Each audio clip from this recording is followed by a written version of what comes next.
Hello friends, welcome back to my channel. आज मैं आपको ब्रज की रज का क्या महत्व है ये बताऊंगी। उससे पहले अगर आपने अभी तक मेरा चैनल सब्सक्राइब नहीं किया है तो पहले मेरा चैनल सब्सक्राइब कर लीजिए, बेल आइकन प्रेस कर दीजिए, जिससे मेरी आगे आने वाली वीडियोस की नोटिफिकेशन आपको मिलती रहेगी। तीन लोक तीरथ नहीं, जैसी ब्रज की धूल, लिपटी देखी अंग सौ, भग जाए यमदूत। मुक्ति कहे गोपाल से, मेरी मुक्ति बताए, ब्रज रज उड़ माथे लगे, मुक्ति भी मुक्त हो जाए। एक समय मुक्ति देवी ने श्री कृष्ण से कहा, प्रभु मैं सबको मुक्ति प्रदान करती हूँ, मेरी मुक्ति का क्या उपाय है। तब श्री कृष्ण कहते हैं, तुम ब्रज में जाओ और वहाँ वास करो। जब ब्रज की धूल उड़कर तुम्हारे माथे लगेगी तब तुम भी मुक्त हो जाओगी। ब्रज रज के कण कण में हमारे श्री युगल सरकार के चरणों का स्पर्श और भक्ति का निवास है। वृंदावन की रज जब उड़कर माथे पर लगती है तो जन्मों जन्मों के पाप क्षण भर में दूर हो जाते हैं। फ्रेंड्स, हमारे वैष्णव संप्रदाय के ऐसे बड़े बड़े महान संत हैं जो वृंदावन से बाहर ही नहीं जाना चाहते। उन्होंने अखंड वृंदावन वास का नियम लिया हुआ है और ब्रज की रज में लोटपोट रहते हैं और भक्ति में लीन रहते हैं। ब्रजवासी और वैष्णव भगवान श्री कृष्ण से इतना प्रेम करते हैं, इतना से स्नेह करते हैं, श्रद्धा रखते हैं। वो ब्रज रज को अपने मस्तक पर लगाते हैं, शरीर पर धारण करते हैं, चरणामृत के साथ ब्रज रज प्रसाद रूप में पाते हैं। एक कथा आती है, जब श्री कृष्ण ने नंद बाबा को भी यह दर्शन कराया कि वृंदावन की रज की कितनी महिमा है।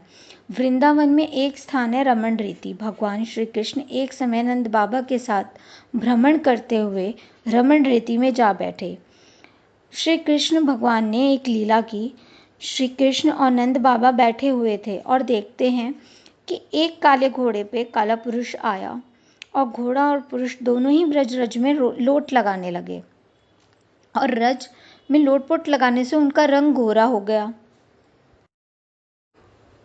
तब नंद बाबा कहने लगे, कान्हा तुमने कुछ देखा?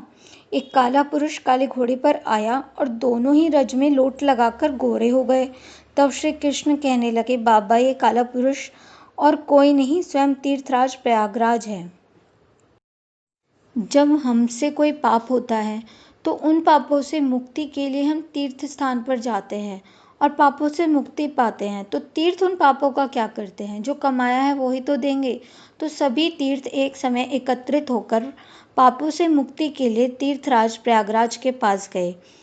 तब उन सबके पापों को लेकर और अपने स्वयं के पापों को लेकर तीर्थराज प्रयागराज उन पापों से मुक्ति के लिए ब्रज में लोट लगाने चले आते हैं।